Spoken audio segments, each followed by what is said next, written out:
Good morning, good afternoon, good evening, regardless of where you are welcome to another talk in the Spiritist Talk series, which is promoted by the United States Spiritist Federation.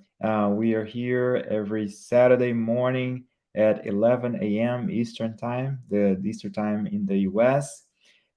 Today, we're very happy to have our host to host this talk by Vicente Pessoa. He's going to be talking about Dr. Bezerra de Menezes.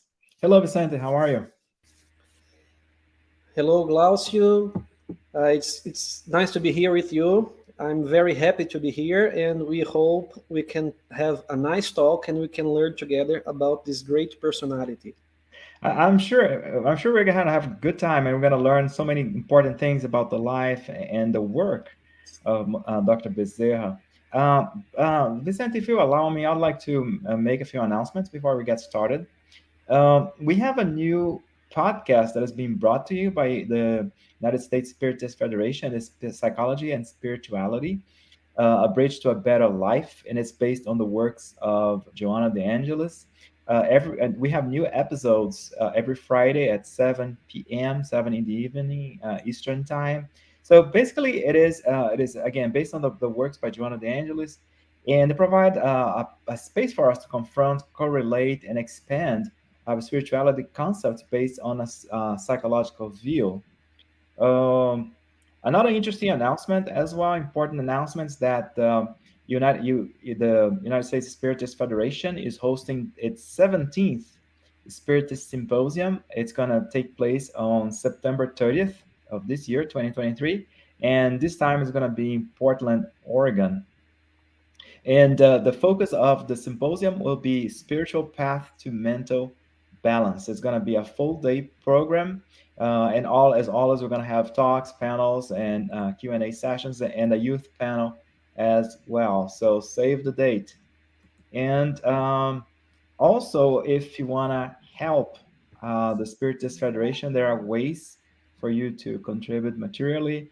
Um, and there is a QR code that is being shown on the screen right now. The Spiritist Federation is a non-profit organization, and it's dedicated to the dissemination of the Spiritism doctrine in the world. Not only your donations will not only help us to continue to offer these talks like this, and also podcasts like the psychology and by the works of Joanna de Angelis, but also translations of Spiritist books to English as well. So help if you can. Your help will be welcome. All right, so Vicente, so now back to you. Thanks so very much for being with us. And again, very interesting topic, and we're very eager to hear about you. So, but you're quite busy, so we appreciate your time. So you are an infectious disease physician. That's your specialty, and you're also the current vice president of the Spiritus Medical Association of Goiania. Goiania is a state in Brazil. So again, welcome, and thanks for taking time off your very busy schedule to be with us and talk about Dr. Bezerra de Menezes. Thank you. And without any further delay, please lead us through the conversation. Thank you, Glaucio. I just realized we have the same last name, so maybe we are related, right? And we didn't know about that. Uh, just something here, a bug. Okay, so I've been here before to talk about another great man in the past, which was Abraham Lincoln. And it was a great joy to talk about Lincoln because learning about his life is learning about many good things in life. So we are here again to talk about another great man. This one is a Brazilian man, and he was a doctor.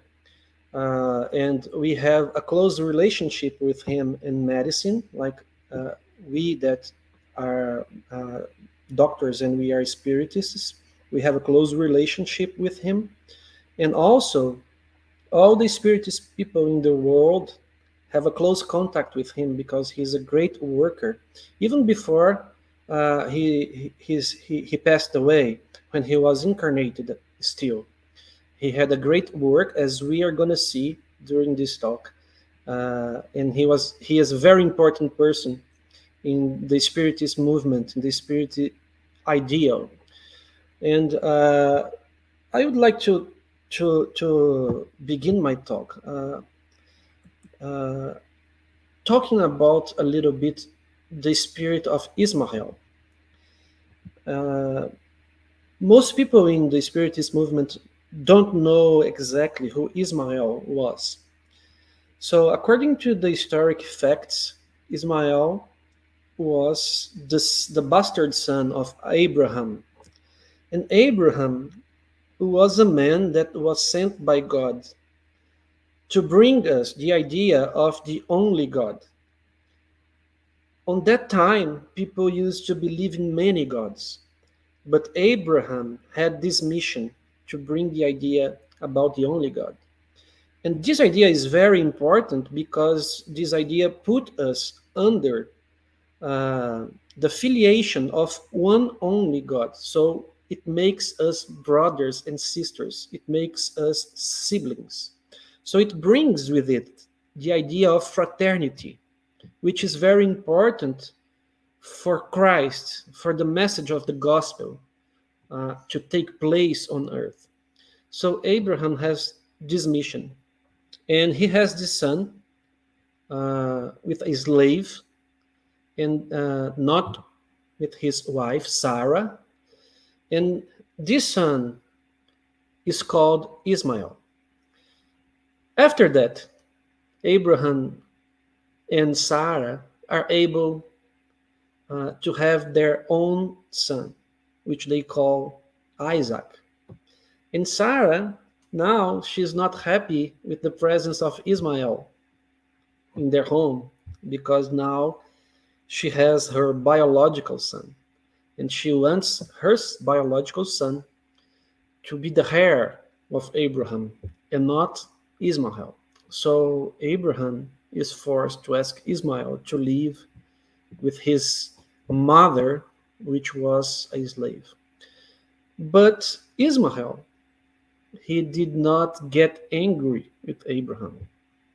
On the contrary, Ismael let forgiveness grow in his heart, and then he realized he had a great mission too, which was to spread the idea of the only God along with his father Abraham, and then they worked together. But why are we talking about Ismael? Because we have this wonderful book written by the spirit of Humberto de Campos, which was a writer in Brazil. And he wrote this book through Chico Xavier, and this book is called in Portuguese Brasil, Coração do Mundo, Pátria do Evangelho, Brazil, Heart of the World, Land of the Gospel, Home of the Gospel.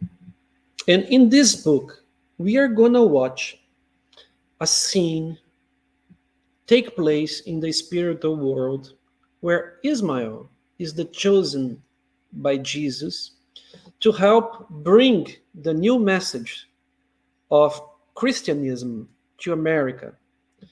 And he was chosen because Jesus needed somebody with a great ability to forgive, somebody with a great ability to love. And Ismael was the chosen one because of his past history. He had proved already that he was able to forgive and to give a lot of love. And then Ismael, working with the Portuguese, trying to develop navigation with the school of navigators that Portugal had, was responsible to transfer to the New World the message of the gospel. So the old world, which is Europe, was already tired of the idea of Christianism, and they were taking another way. And then Jesus thought that it was time to bring the gospel to the new world where the population was ready to accept it the way Jesus brought it to us. And then we have this situation on the spiritual world where we are going to find Jesus, Ismael, and a few spirits that were talking and organizing this mission. And in this book, we are going to read the following message. Before that time, when about to find the first kingdom in Brazil, which was led by Dom Pedro I. So before that time, when about to find the first kingdom, Ismael gathers in space his dedicated comrades in the struggle, and having organized a venerable assembly, where the great messenger of the Lord explains to everyone his inspired goals. So he was explaining to his friends, his comrades in the struggle, what the new mission was going to be. In the new truth, must first arise, according to the imperatives of the natural law, in the cultural centers of the old world. It is the homeland of the gospel that we will give them life, applying them to the building of the triumphal moments of the Savior. So Ismail is explaining that he is going to bring the message of Christ to the new world, to America. Uh, Let me just organize something here because I'm not able to see the whole slide. So I'm going to open the slides here in my computer so I can read it. So there is this sentence, this conversation between Ismael and a friend. And Ismael is choosing this person, this spirit, to guide the way, to be the leader of the new mission. So, says Ismael, you will descend to the earthly struggles with the goal of focusing our energies on the country of Cruzeiro, directing them to the secret goal of our efforts. You will rally all the dispersed elements with the dedications of your spirit so that we can create our core of spiritual activities within the lofty purposes of reform and regeneration. We don't need to enhance in your eyes the delicacy of this mission, but with full observance of the code of Jesus and with our spiritual assistance, you will pulverize all obstacles by dint of perseverance and humility, consolidating the beginnings of our work, which is that of Jesus in the heart of the homeland of his gospel. If the fight will be big, considers that it will not be less compensation from the Lord, who is the way, the truth, and life. So Ismael is talking to somebody and is letting him know that he has a big mission, a very important mission. It's going to take a lot of effort, it's going to take a lot of humility, it's going to take a lot of perseverance, but the compensation from the Lord would be very great. So it sounds prophetic, and it is prophetic. And after a few years about that conversation, we are going to find on August 29, 1831, in a small town called Riacho do Sangue, in the state of Ceará, Brazil, Adolfo Bezerra de Menezes, being born as a great disciple of Ismael, who came to fulfill a high mission in Brazil. So here we already can realize how important this man was. He was a man in a mission. He had a mission that not everyone could accomplish. It had to be somebody that had the trust from Ismael and the trust from the Christ, directly responding to Ismael and to the Christ.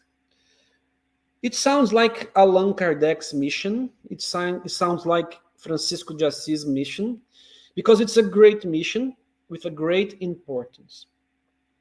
And we are going to see that he was born in a very poor place in Brazil, We all know that the northeast region in Brazil is the poorest region in Brazil, and in the country, on those states, far from the big cities, the situation is even harder. So he was born in this town, Riacho do Sangue. And it's very interesting because when he was already incarnated, he wrote a book. When he was still incarnated, he wrote a book called Evangelho do Futuro, Gospel of the Future, by a pseudonym where he calls himself Max. And this book is edited by FEB, Federação Espírita Brasileira, Brazilian Spiritist Federation, which is called Gospel of the Future, where he brings us a story about a young man called Raimundo and an American doctor called Dr. Copper. And Dr. Copper was a very good man, and Raimundo was a burglar in Riacho do Sangue. And he gets to know Dr. Copper, and that transforms his life. And Raimundo becomes a very good man as well. But as Dr. Bezerra, calling himself Max, brings us this story, he describes the cities in that area of the country. And he describes how people got education, health assistance in that area of the country. He describes the geography, the rivers, the animals, the plants that used to live there. And some of those characters represent the vision that he had when he was a child on that part of the country. So we get to know his childhood through his characters in the book. So we get to know that he learned Latin, the language, the dead language Latin, very well. He had good command of mathematics. He had a very good command of Portuguese, English, and he had a very good command of the gospel because he had a very strong education concerning Christianism and concerning the gospels. So his father was a farmer. His mother worked with his father in a farm, and he had a lot of siblings, many siblings.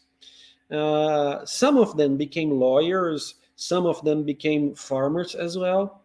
And that's where he grew up under this very good influence of Christianism and learning how to behave as an explorer, how to love learning.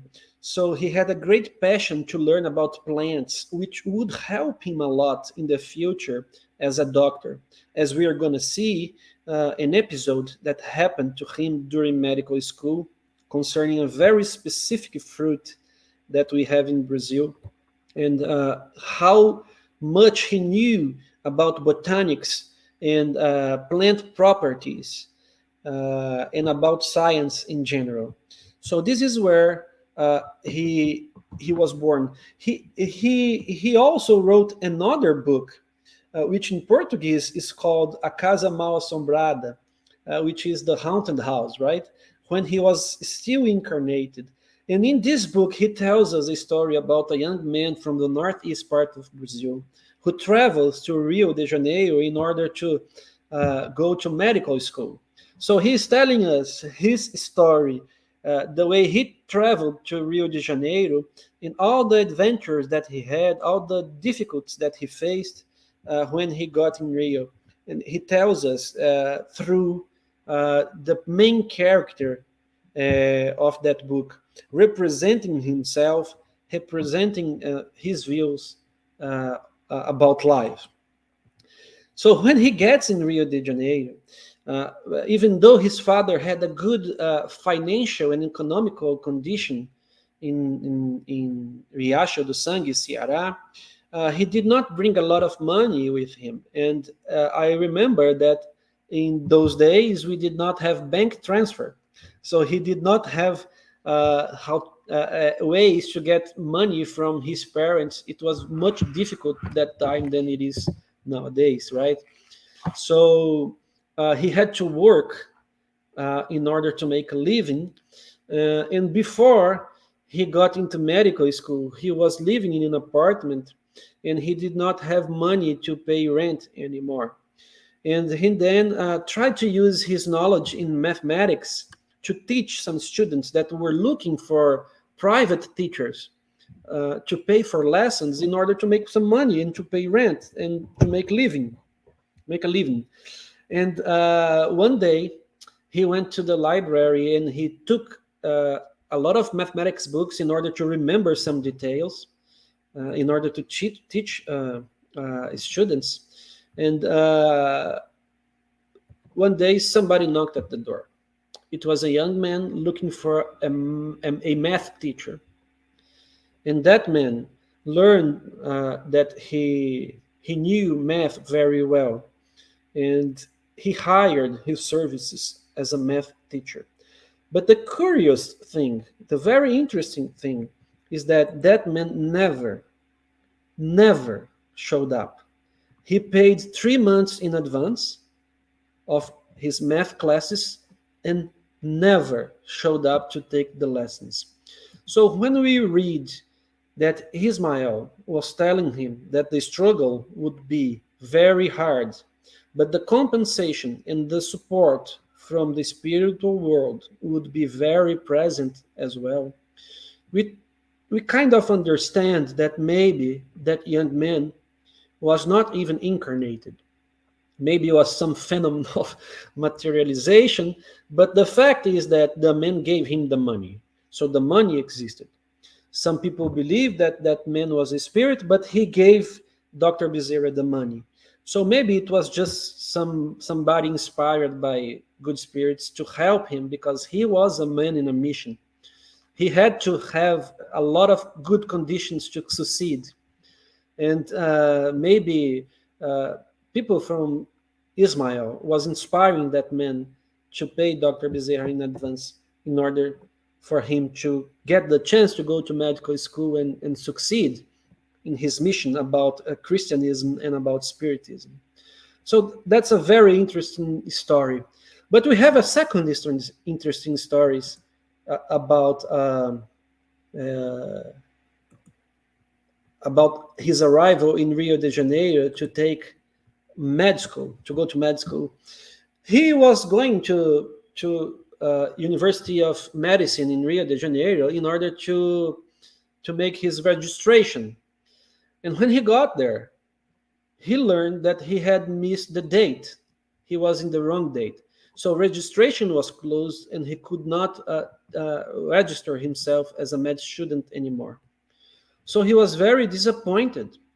But at the door of the medical school, of the building, he just met that beautiful girl that he describes as a girl with blue eyes and with blonde hair, very white skin.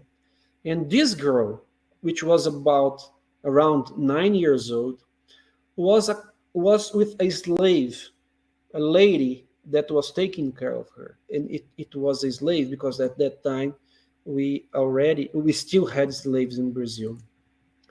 And he thought that that girl was so pretty that he decided to talk to her. And when he was talking to her, he realized that that girl was the daughter of the director of the School of Medicine of Rio de Janeiro. And then that girl, when she looked at him, she automatically guided him to her father. And then he got the chance to talk to the director of the Faculty of Medicine of Rio de Janeiro and explain to him his situation.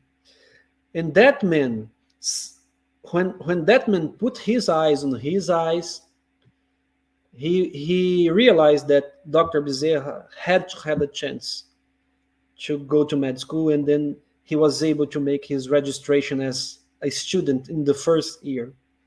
So that's a very interesting story as well, and makes us think what kind of help he was having from the spiritual world, right? So many coincidences in his life, uh, trying to make everything goes right in order for him to to be successful in his mission. So when he was in the first year of medical school, he was very bullied by the other students because he was from the northeast part of the country, because he had a different accent, because he had financial struggles. He was not a very rich person in Rio, even though his father was a very was had a good financial condition in northeast, and because he had to teach math, to teach Latin in order to make a living. And so he was bullied by his colleagues. And one day, and this story is brought to us by him, by Dr. Bezerra himself, in this book, A Casa Assombrada, which is the haunted house. Uh, uh, he brings us this story. On that time, med school was very different from today. So they had botanic classes, and we don't have that nowadays. So science was different, medicine was different. They used to deal a lot with plants, and the scientific method was very different. So they had a global formation. So they had notions of astronomy, of botanics, of zoology, and we kind of don't have that nowadays. So it was more similar to the typical Renaissance men, people who had the love and passion to learn everything, all sciences. And so he had a very good botanic teacher, which was called Francisco Freire Alemão. And this teacher, he knew everything about all plants. And they had to do a paper about a plant. That was the assignment. They had to write a paper about a plant or a fruit or something, and write everything they knew about that plant. And the students didn't take that very seriously, and they usually wrote like 5 or 10 lines about a plant. And Dr. Bezerra de Menezes uh, uh, decided to write a paper about passion fruit. It's a very common fruit in Brazil. I'm not sure about in the United States. I'm sure there is passion fruit in the United States, but in Brazil it's very, very common, right? It's a tropical fruit, so that's why it's so common in Brazil. We call it maracujá, right? Um, so Dr. Bezerra, with his knowledge about fruits that he got in his hometown in Riacho do Sangue, he wrote a very big essay about passion fruit, like a dozen of pages about passion fruit. And his teacher doubted him. He thought that he was copying from a book. And Dr. Bezerra told him he was not copying because he was faithful to truth. Everything he wrote there was written by his own hand. And he asked the teacher to ask him questions about what was written there, because if he had copied from somewhere or some book, he was not going to be able to answer the questions. But if he had that knowledge, he was going to be able to answer all the questions. And then the teacher became to asking many questions about the paper, about the essay, and he had all the answers because he knew all the answers. And after that episode, he got a lot of respect from his peers, from his colleagues, from his medical students, from the teachers, and he became the first student in his class. He had the best grades. He was very dedicated to medical school, and the bullying was over. People wanted to be his friend, and he was so kind with everybody, and he was able to keep those friendships forever. So time passed, and 1856, he graduated from medical school with the best grades in his class. In 1858, he got married with this lady called Maria Cândida de Lacerda, and she passed away 2 years, 5 years later. She got tuberculosis, and even though he was a doctor and he was taking care of her, he was not able to avoid her passing, there was no specific medication for tuberculosis, and he was left with two children. And life was very hard then because he was very depressed. He was very sad. He had to work. He had to take care of the children, and he lost faith. His Catholic faith, which was very strong, was lost at this moment, and he believed only in God and in the immortality of the soul. That those were the two only beliefs that he had at that time. He had lost faith in all Catholic dogmas after that. But soon, 2 years later, when his wife passed away, he married again, and he married again with his wife's sister, which was Cândida Augusta de Lacerda Machado, and with her he had other seven children. So he was father of nine, and then in 1860 he decided to get in politics. He became a politician. So he was a congressman in the state of Rio de Janeiro, and he was also a congressman in the nation, like a federal congressman uh, in, in Rio de Janeiro. And he took that office from 1860 to 1885. He was like 25 years of his life dedicated to to politics, and he was part of the Liberal Party. He had some specific beliefs in some theories about politics, but most important, he was in favor of science and progress, and he dedicated his politics life uh, in order to create good ways for the poor to live. And it's interesting because he had already this concern about the poor and how to see people for free as a doctor. We are going to see some cases where he uh, how can I say that in English? He saw patients for free, right? He treated them for free. He made a lot of efforts and sacrifices in order to save lives as a doctor and as a politician as well. And he was not, he didn't know Spiritism until that time. So it was his Christian feelings, his Christianity that was guiding him. And maybe our friends from spiritual world, as we already seen.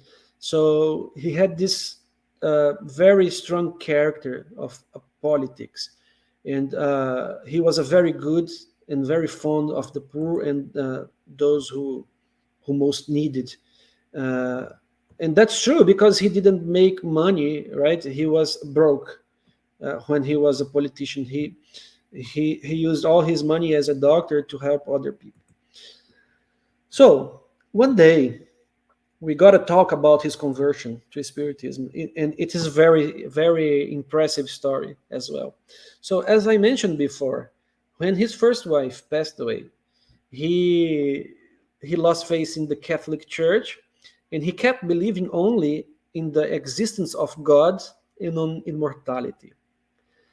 And his contact with young medical students contributed a lot for his loss of faith, which is very common. It happened to me as well during my medical graduation, medical formation, medical studies. We kind of lose faith somehow. We get too scientific and too materialistic, and we believe that everything can be explained by matter itself. And so it's very common during medical school.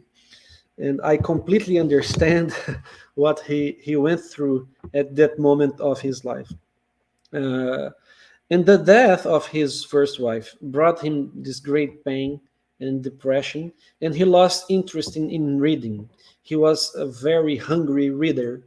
He read everything that came to to his reach, and he had lost his interest. But somehow somebody gave him an example in a volume of the Bible, a unity of the Bible that was very beautiful, made by leather and with a lot of figures and pictures. And he somehow got interested to read the Bible again. And he read the Bible from the first page to the last page at that moment of his life. And that feeling of Christianism uh, grew in his heart again. So one day, one of his friends, which was called Carlos Joaquim Travassos, gave him a unity of the Spirit's book, gave him the Spirit's book. And he was very afraid to read that book. He did not agree very much with the ideas of Spiritism as he believed. He did not. And he took the gift. He was trying to be kind and polite, and he took the gift. And one day he was going back home by train, and he lived 1 hour away from Rio, from downtown Rio, by train. And he was on the way home, and he had nothing to do on the train. And then he decided to read the book. And his thought was, I'm not gonna go to hell if I read this book, right? I am a man of science. I like to read about all philosophies of life. I have an open mind. So it's not sacrifice to read this book. Let's see what this book brings. If this book brings something good to me, so let's begin to read this book. And so he began reading the book. And as he read the book, he realized that he already knew everything that was written in that book, and that he lived his life according to the ideas on that book. And he was already a spiritist, and he didn't know about that. So, on his words, he wrote, I read, but I couldn't find anything that was new to my spirit. And yet, it was all new to me. It was the first time he was reading that book, actually. It seems that I was an unconscious spiritist, or, as it is commonly said, spiritist from birth. This is what I was, spiritist. And in what I believed, the way I lived my life until I was a spiritist formally. So it's very curious because that happens with a lot of people as well. When people get to know the Spirit's book, it seems like it's an old meeting, an old friend that you are facing again through your history, and that's exactly what happened to him. So uh, he began to read books from Spiritism to go deeper and deeper on that knowledge. But one day he was suffering for a dyspepsia. Is that how you say in English? I hope so. So he was suffering from those kind of symptoms from around like 3 years already, and he could not get better at all with a medication that he knew. And then a friend of him, Dr. Maya de Lacerda, told him about a medium that was working in downtown Rio, and this medium was prescribing medication for people. And Dr. Maya de Lacerda went there and gave the medium the name Adolfo. Nobody knew his name, Adolfo. Everybody called him Dr. Bezerra de Menezes because when he declared himself a spiritist in a public speech that he made in front of many politicians in Rio, many doctors, many important people, and people were just shocked to realize that that important man, that honorable man, was a spiritist. And people called him Bezerra de Menezes from that day on. So the medium did not know that his name was Adolfo, and the medium made a prescription based on homeopathy for his signs and symptoms. And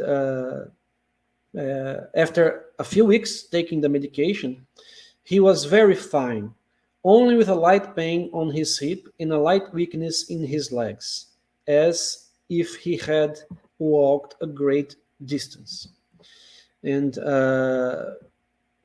he was convinced that that medium knew exactly what was going on with him, and he could not know that without knowing him from distance. And then he was absolutely convinced that that was a true medication sent by the spirits. And he became the so-called doctor of the poor, because he opened his office with a friend, and they never had money at all, because they saw the patients for free. They did not have the courage to charge patients to treat them. So he was always in financial difficulties, trying to treat everybody for free. And he has strong words about that, how a doctor should behave with his diploma, right? And since I'm part of Spiritist Medical Association, we have some mantras from him, some very strong words from him, which are really difficult to follow, I should confess. But we try to do as close as possible. But one of them is the one I'm going to show you right now, to show how this man was a good man. He was also called the Brazilian Kardec, because he was so faithful to the strong roots and principles of Kardec's doctrine, Kardec's ideas in Spiritism, and he worked very hard to develop Spiritism in Brazil, as we should see soon. That he got his this new nickname, the Brazilian Kardec, the Doctor of the Poor. So, in his words, a doctor does not have the right uh,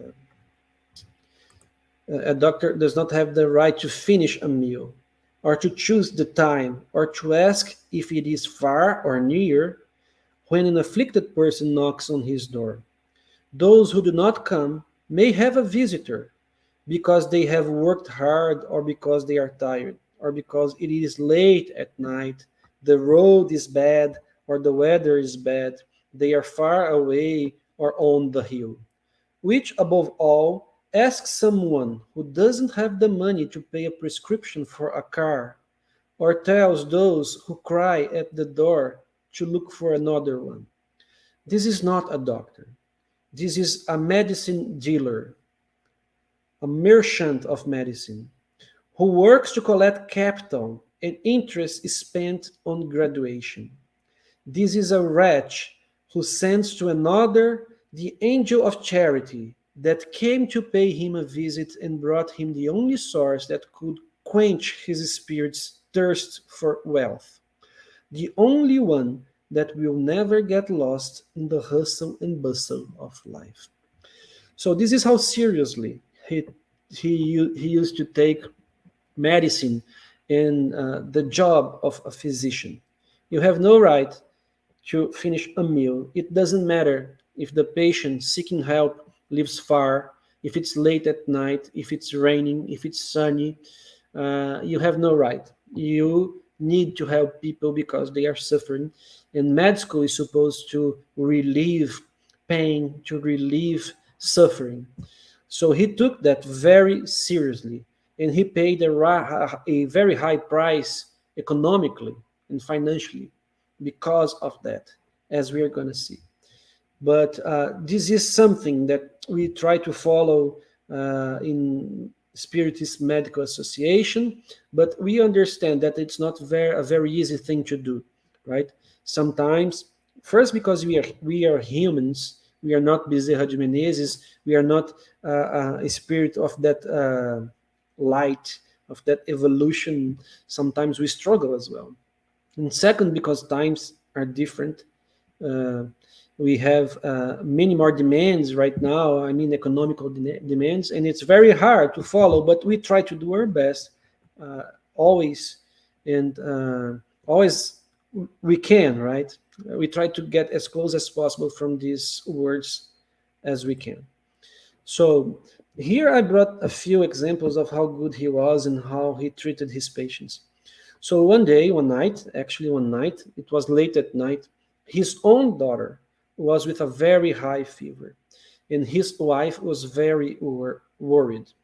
And suddenly, somebody knocked at the door, and it was a lady uh, asking him to go to her house to see her son, because her son had a very high fever as well. And he hesitated at the door.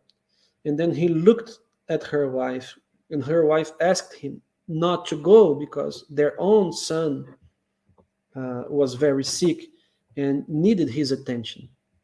And then he looked at the lady and he looked at his wife, and then he connected himself in thought, in his mind with God. And he asked Jesus to protect his son. And then he said to his wife, our son will stay with the best doctor, which is Jesus. He is in his hands. I'm going with this lady because her son needs my attention, needs my care, and needs my knowledge. And then he left his house and he took care of the child of that lady. And when he returned home by dawn, already in the morning, he was afraid his son was already dead. And then when he got home, he just realized that the fever of his son was already gone and he was very, very well. So he had that help from good spirits in order to help other people. And on other occasion, he was walking on the street, and this man came to him and asked, Dr. Bezerra, I am hungry. I don't have money to eat. I don't have a job, and my son is very, very sick. You should help me, please. And then he looked in his pockets and he had no money at all. He had nothing on him. And then again, he thought in Our Lady, Jesus' mother. And then an idea came to his mind. So he just hugged the man. He hugged the man very strong. And then he said to the man, do you believe in Our Lady, in Mary, Christ's mother? And then the man said, yes, I believe in her. And then he said, so this hug was her hug. When you get home, you just hug your son. And it's going to be like Our Lady hugging your son.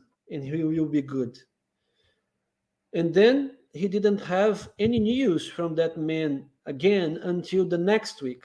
And that man came running and smiling and saying that he did exactly as he was supposed to do. He hugged his son, and his son was already good, and he had found a job so he could work to bring money home and bring food home. And he was very thankful to Dr. Bezerra and to Our Lady.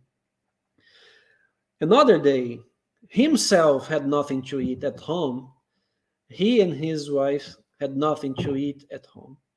And when he left to see his patients for free, he told his wife he would find a way to find food.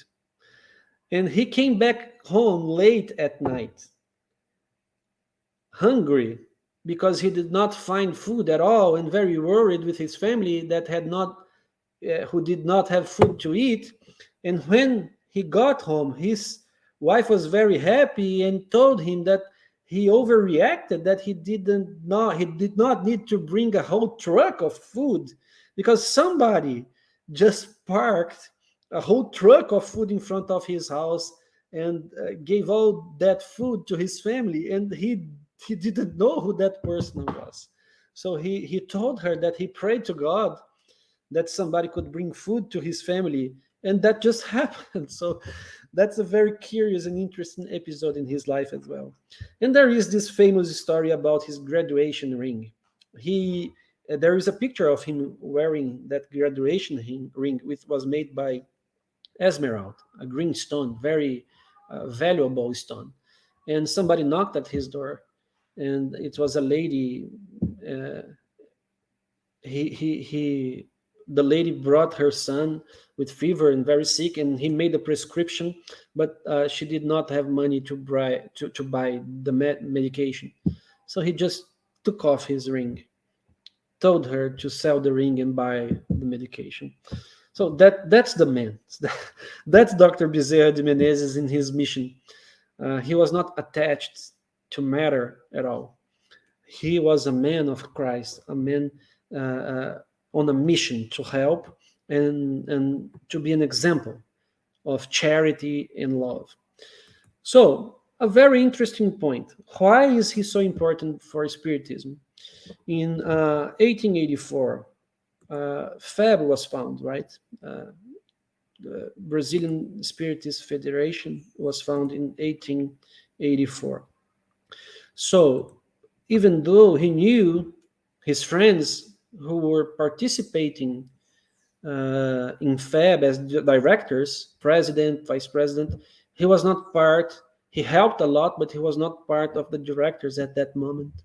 But in 1889, he became president. And at that point, he was the engine behind the Spiritist movement, exactly like Ismael had asked him. Spiritism was facing a very difficult time in Brazil, a very strong opposition, and people were trying to make Spiritism sounds silly and sounds not true and sounds like something from devil. And Fabi needed somebody strong, somebody with moral values, somebody that could guide from example, from his own actions. So in 1889, he became a president.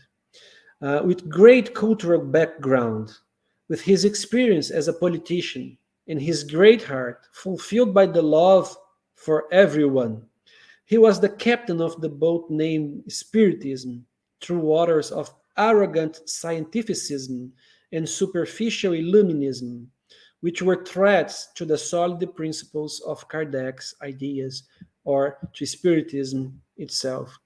So he was the connection between Ismail and the true. He was the connection between the spiritual world and science because he was a doctor. He was the connection between the spiritual world and charity because he led by example. And he was the right man on the right place on the right time because everybody respected him a lot. So he was president for only 1 year, 1889. And then again, facing difficult times, they called him back. They asked him to become president again, and so he came back to be president of FAB in 1895. And then he was president until 1900 when he deincarnated, when he passed away. So at that time, the time of discord and radicalizations in the spirit milieu, in the spirit movement, was rising very much. So they needed somebody to unite everyone, and that's from where comes his very famous sentence, his very famous words: "Supportive, we will be union; separated from each other, we will be points of view." Together, we will achieve the realization of our purposes. So, he was the one who united the Spiritist milieu, the Spiritist movement in Brazil, opening some room for the gospel of Christ to spread through the country, and with the idea brought from Ismail to make this country heart of the world, home or land of the gospel. Without him, that would not be possible. That would not have been possible, and we would have lost a lot. So that was very very important. Maybe the most important mission of his life. One day, he was asked what made him happy after he passed away. uh, what was the happiest news or the happiest facts that happened after he passed away. And if I'm not mistaken, this information was brought by us from Divaldo Pereira Franco, the great medium in Brazil. And he told that after he was deincarnated, the few hours or the few days after he passed away, he got a visit from Selina, which is a spirit very fond and very close to Mary, Our Lady. And then Selina told him that he was very welcome in the spirit world, that he had won his mission, he had accomplished his mission, he was very successful. But as they were talking, they became to hear and to listen a lot of voices outside. And he asked Selina what were those voices. And then uh, she invited him to see from himself. So he got up, he opened a window, and he could see uh, thousands of people outside that window. And he asked Selina, "But I don't know these people. Who are these people?" And then she answered, "They are the ones that you consoled without even asking their name. They are those tormented spirits who arrived at mediumship sessions. In your word fell on them like a balm on a raw wound. They are the forgotten of earth, the broken of the world, whom you have encouraged and guided. They are the ones who greet you on the gates of eternity." So, according to him, this was the happiest moment of his life after he passed away as Dr. Bezerra de Menezes. The happiest moment in the spiritual world that he has ever experienced, because that moment he realized that he had accomplished his mission, the mission that Ismael and Jesus had asked him. And after that, Selina came back other time to talk to him, representing Our Lady. And in one of those visits, around 1950 of our era, there was a meeting on the spiritual world to celebrate 50 years of his passing. Chico Xavier was there during his sleep, and he told us this story. And a very bright star came from above, and it was Selina. And Selina reads a letter from Our Lady inviting him to work at the higher world. He had conquered the right to be an inhabitant of a higher world. And after reading that, after listening to Selina reading that letter, he was very happy, and tears came to his eyes, and a lot of emotions in his heart, but he refused the invitation, and he asks authorization or permission to stay in his humble position helping people from earth. And that per se shows how great of a man he is, how great of a heart he has. And he stayed with us until now. We can see messages from him uh, all around Brazil and all around the world. He is always present. We have messages from him brought through Chico Xavier. For example, we have the book Workers of Eternal Life. By the end of the book, we see the spirit of André Luiz, the author of the book, meeting him in an institution of charity in Rio de Janeiro, where he is helping orphans, and a lady that that used to take care of those orphans. We see him writing messages and stories through Ivone do Amaral Pereira, a great medium in Brazil. For example, in the book Dramas da Obsessão, or Dramas of Obsession, the first story called Leonel and the Jews. It's a very, very beautiful story, and it's Dr. Bezerra who takes initiative to help Leonel in that story. And he has a team with him. And in that book, we get to know Roberto, which is a doctor who works with him. And we get to find out that Roberto is actually Roberto de Canalejas, which is a doctor who we can see and know in the great book Memories of a Suicide by Ivone do Amaral Pereira. It's the same Roberto that works with him. And we have messages from him by Divaldo Pereira Franco, and books from him. And he's one of the main characters of the famous book Madness and Obsession, or Craziness and Obsession. I don't know the exactly translation in English, but it's a book that Divaldo wrote through Manuel Filomeno de Miranda. and Dr. Bezerra is a main character in that book. It's an instructor of Manuel Filomeno de Miranda in that book. So he is always present, helping people and helping the Spiritist movement, and that's why he's so important. So his life was very rich, a very rich life with many teachings. I highly recommend a new book written by Mr. Klein from Ceará, Brazil, by Luciano Klein, which is a very big book about a very big biography on Dr. Bezerra de Menezes.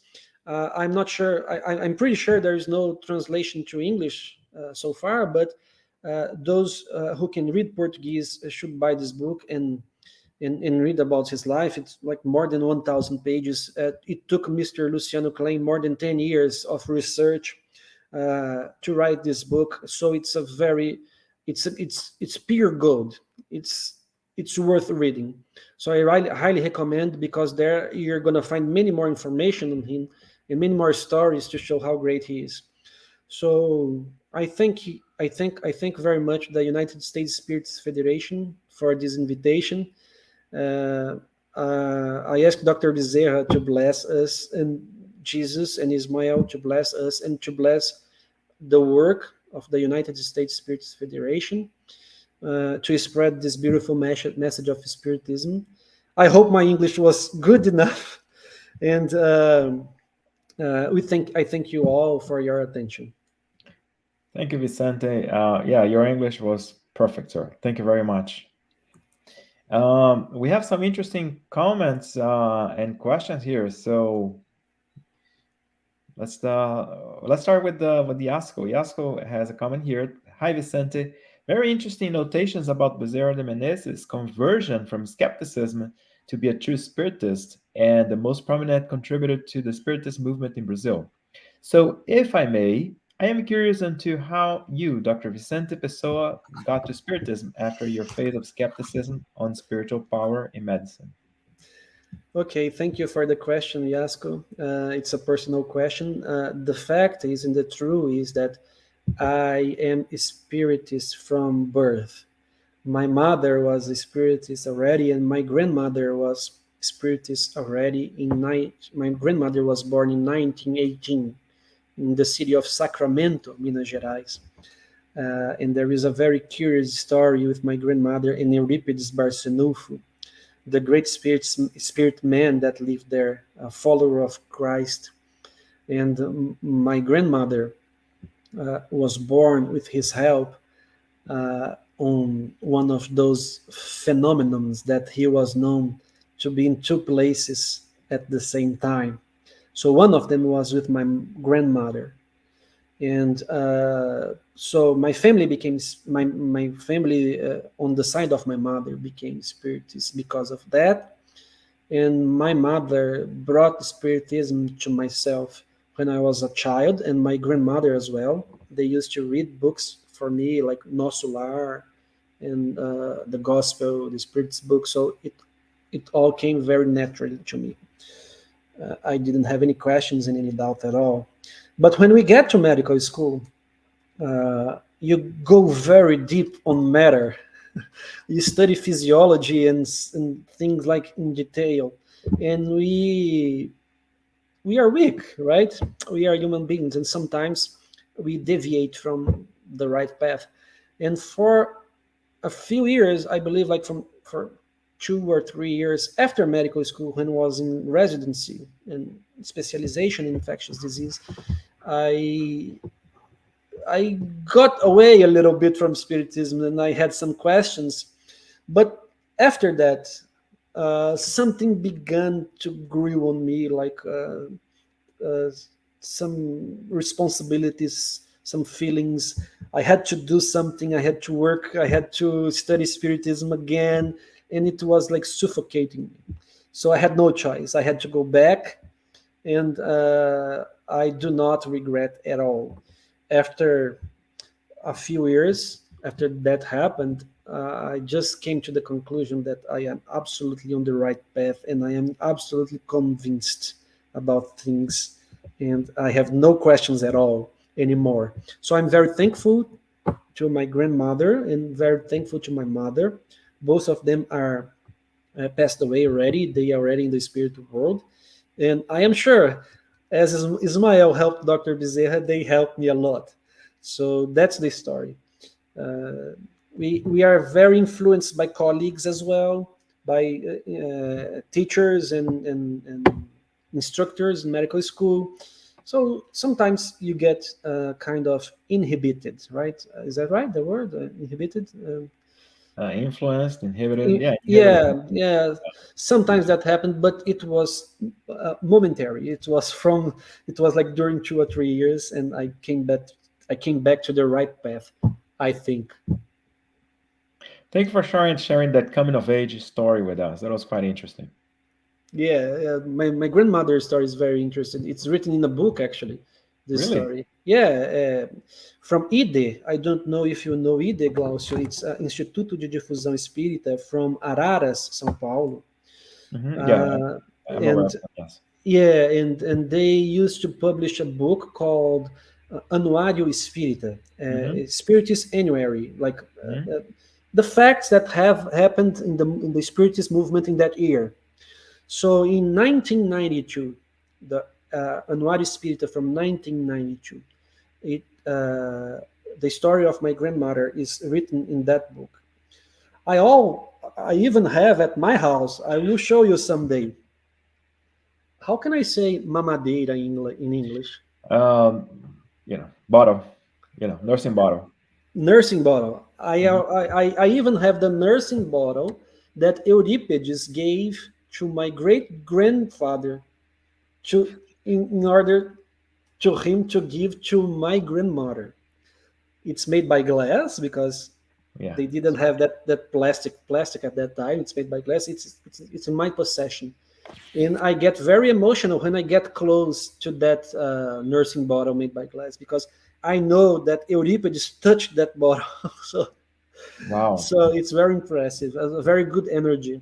And then my mother gave it to me as a present, and Euripides chose my grandmother's name. It was on a stick on the bottom. So it's a very impressive story.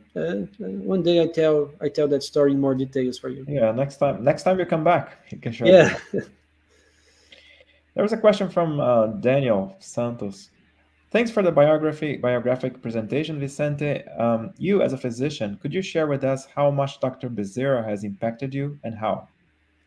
Well, that's a very important question, and I thank my friend Daniel for bringing that subject to us. It influences a lot. I always think of him every day before going to my medical practice. In my prayers, before seeing the patients, I try to think of him, to ask him for his protection and for his inspiration. And sometimes we feel his presence, and he has a very strong presence in the medical spiritist movement in Brazil. He is our patron, our patron. I think Patron, it's yeah. it. Yeah, our patron, and he also brought to us by psychography the 10 Commandments of the Spiritist Doctor. So this is written and published. The medium was Dr. Marlene Rossi Severino Nobri, which was the founder of the medical spiritism movement, and was also friends with Chico Xavier. And she was wife of Freitas Nobri, a great spiritist in Brazil, a great journalist. And she brought by psychography those 10 Commandments of the Spiritist Doctor. So you can find that in Google if you Google it, like the 10 Commandments of the Spiritist Doctor. And one of them that calls my attention is like you have to be faithful to Kardec's idea, and you have to work at a spirit center. You have to contribute working at a spirit center. So those commandments they call my attention because sometimes we get too scientific and we forget to follow Kardec and to follow the gospel. And I really like that Dr. Bezerra brought that idea to us on those 10 commandments, because they are very important. I think Kardec is very important, and uh, Kardec is a revolution. Like Jesus was a revolution, and Kardec just complements that revolution, and that's why I think it's very important. And that's the way I think Dr. Bezerra influences everybody, right? With inspiration, and you have to search for him, right? You have to pray for him. Well, of course, you have to open the doors to get influence. But uh, I think of him a lot, and sometimes I think what he would do in my place. So, Interesting. so that's very interesting. Yeah. Yeah, I like the whole idea of staying true to one's values, right? Yeah. Regardless of one's profession.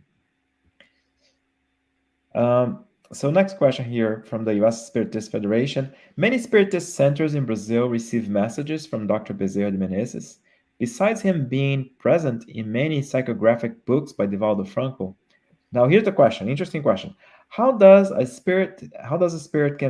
spirit be present in so many different places at the same time? That's quite an interesting question. Yeah, and the question is right.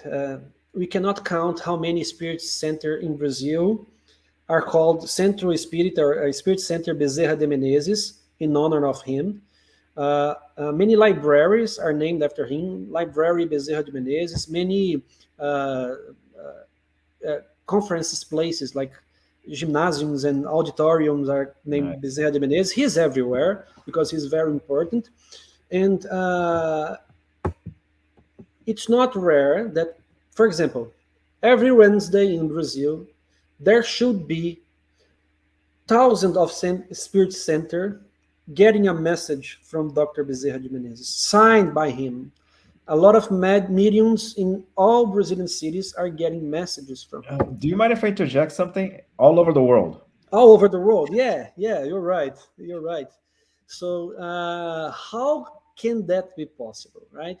So, there are a few explanations, and all of them are reasonable.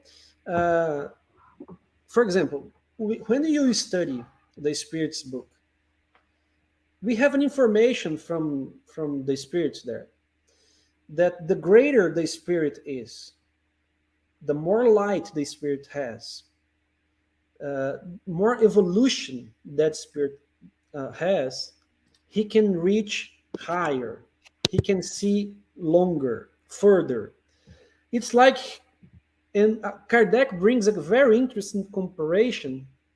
It's like I'm watching the horizon, I don't see very far. But if I go up in a mountain, then I can see very, very far. So Kardec brings this comparison, right? Uh, those kind of spirits with a lot of light, a lot of power, a lot of evolution, like Jesus, they can see and irradiate their thoughts everywhere. They have that ability to do that. That's an explanation. That's one way. Another way involves the one thing that I mentioned in my talk, which was his assistance, right? Of course, Dr. Bezerra has a team. I mentioned Roberto de Canalejas, which is a spirit that can perfectly answer a question, signing Dr. Bezerra for him. He has his trust, and many others. So this is another explanation and another possibility that many people, many spirits, friends with Dr. Bezerra, and with the same level of education, evolution, and knowledge and kindness, can answer a message signing Dr. Bezerra because he trusts them with the palm of his hand, right? So that's another explanation. And of course, I believe that the spiritual world have their methods that we don't even know about. So we have technology that we don't even know about. He may radiate his thoughts about electronic devices. We think it's electronic, right? But plasma devices, we don't know exactly what they use there. We have some notions about as we read some books like André Luiz books, but those are the most common explanations, right? His thoughts that are irradiated because he can reach very far, very far away, because he is Dr. Bezerra, like Jesus can do, and every evolved spirit can do, some assistants that can go directly to the place and answer the questions in his behalf, right? And those devices. So those are the three explanations that come to my mind right now. I I'm not sure if I'm missing something, but I believe that covers pretty much everything. Thank you. That was a very good explanation. Thank you very much. Now we have the last question.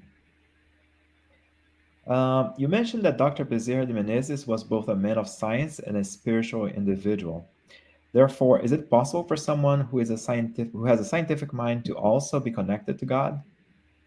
It's not only possible, but it's necessary, right? It's a necessity. Sometimes when we dive deep in science, we get lost. And there is a very famous sentence by Albert Einstein and by the great uh, French astronomer Camille Flammarion, who I believe I also had the opportunity to talk about here for the United States Spirit Federation. I'm trying to find that sentence here in a few minutes. I just found it because I don't know if you know, but I have an Instagram account and YouTube channel where I talk about Camille Flammarion, Nice. and I brought this. I'm just here with the picture of Flammarion and Einstein to show you, and the sentence that Einstein said was that this is in Portuguese, but I will try to translate. I will say in Portuguese and then translate, right? So, toda a nossa ciência, comparada com a realidade, é primitiva e infantil. E, no Hmm. entanto, é a coisa mais preciosa que temos. So, all our science, compared to reality, is primitive and childish. However, it's the most precious thing we have. And Camille Flammarion said something very, very similar that I bring in this post. No? And he says that even though we rarely make science justice, the truth is that science changed the world. On her are based our present time, the base of our intellectual life and our material life. Only science can enlighten us and conduct us. So those are two phrases, two sentences from two scientists that highlight how important science is. But even Einstein, and especially Camille Flammarion, they constantly in their works realized that without the religious sentiment, the religious feeling, science would lead us to a very dangerous way. So they believed, and Newton also believed that, Galileo also believed that, Hmm. Kepler also believed uh, that science and religion are not antagonic. They work together to bring us peace, happiness, and both have their role in the world right now. And unfortunately, some people just go through science very deep and forget about uh, kindness and love and the real purpose of science, which is help, right?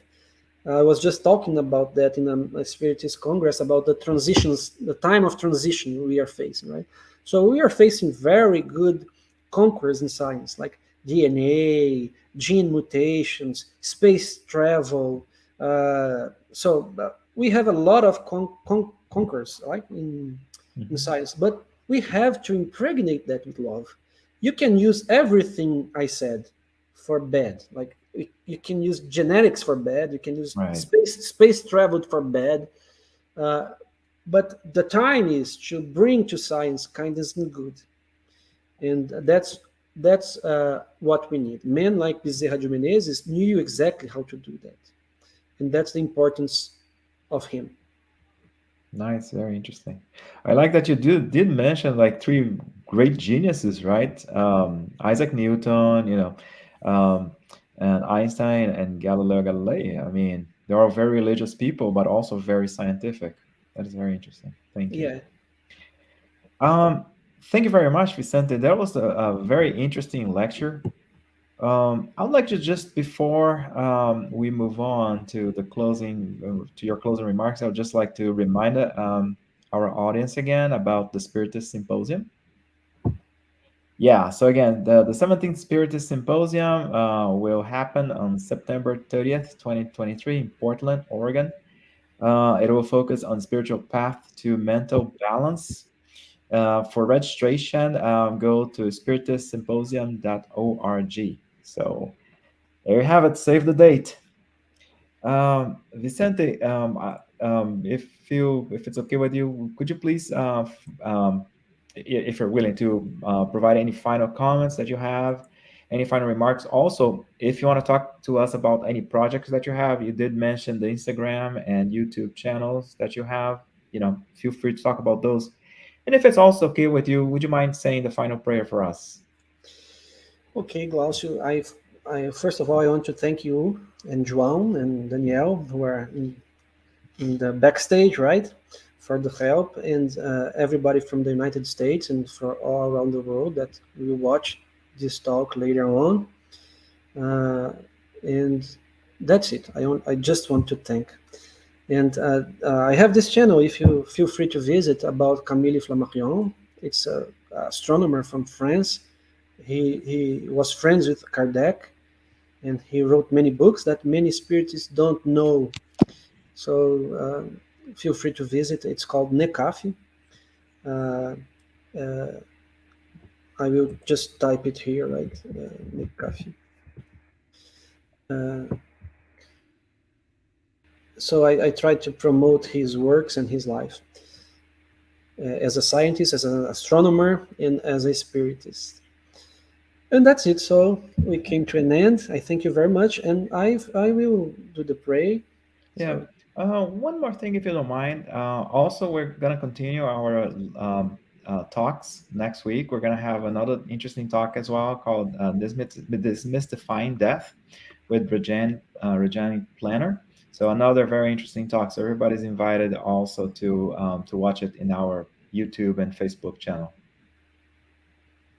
okay. So are you ready to the pray? Right? Yes, we're ready. Okay. So I will ask everyone to connect to Jesus in your thoughts, trying to imagine him embracing us with his light, with his smile, with his kind eyes, his kind look, and also with him, Dr. Bezerra de Menezes, with his light eyes, his sweet look, his kindness, and his love. And thank them for the support, for the inspiration, and ask them to give us the strength and the courage to follow their path, to follow their way, and to follow their teachings. May them take care of the United States Spirit Federation, helping them to bring light to the United States and to the world, and helping them to comfort many hearts who are suffering and who don't have access to this knowledge and to this information. So may Jesus and Dr. Bezerra be with us, guiding and inspiring us always. So be it.